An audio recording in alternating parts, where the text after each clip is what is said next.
Police பர்மிஷன்லாம் எப்படி கொடுப்பாங்கன்னா 10 மணி வரைக்கும் நான் பண்ணுறேன், 10 மணிக்கு மேலே சவுண்டை குறைச்சி எங்களுக்கு மட்டும் கேட்குற மாதிரி நான் பண்ணிக்கிறேன்னு தான் கேட்க முடியும். அவங்களும் அதுக்கு தான் பர்மிஷன் கொடுக்க முடியுமே தவிர நீ 12 மணி வரைக்கும் இஷ்டம் போல் ஆடலான்லாம் வந்து பர்மிஷன் கொடுக்க முடியாது.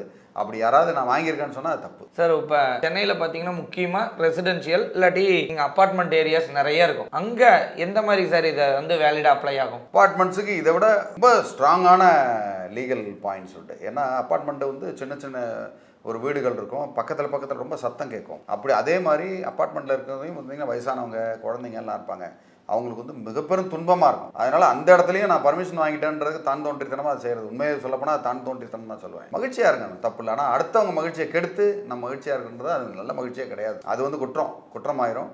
அதனால் அடுத்தவங்க டிஸ்டர்பன்ஸ் இல்லாமல் மகிழ்ச்சியாக கொண்டாடலாம், அதில் ஒன்றும் தவறே கிடையாது. சரிங்க சார், இப்போ வந்து சத்தம் அதிகமாக இருக்குது அப்படின்னு சொல்லிட்டு ஒருத்தர் போலீஸில் கம்ப்ளைண்ட் பண்ணிடுறாங்க. அப்போ யார் மேலே கம்ப்ளைண்ட் எடுப்பாங்க? டிஜே வச்சவங்க மேலே கம்ப்ளைண்ட் எடுப்பாங்களா, அதை ஆர்கனைஸ் பண்ணவங்க மேலே கம்ப்ளைண்ட் எடுப்பாங்க? எல்லார் மேலேயும் எடுப்பாங்க. செஞ்சவன், செய்ய சொன்னவன், அந்த இடத்து ஓனரு எல்லாருமே பாதிக்கப்படுவாங்க. அதில் வந்து பெரும் ப்ராப்ளம் வருது. ஏன்னா நியூ இயர்ன்றனால ஒரு வார்னிங் வேணால் கொடுக்கலாம். ஒரு சில அதிகாரிகள் வார்னிங் கொடுப்பாங்க, ஒரு சில அதிகாரிலாம் வார்னிங்லாம் கிடையாது, அப்படியே இழுத்து போயிடுவாங்க.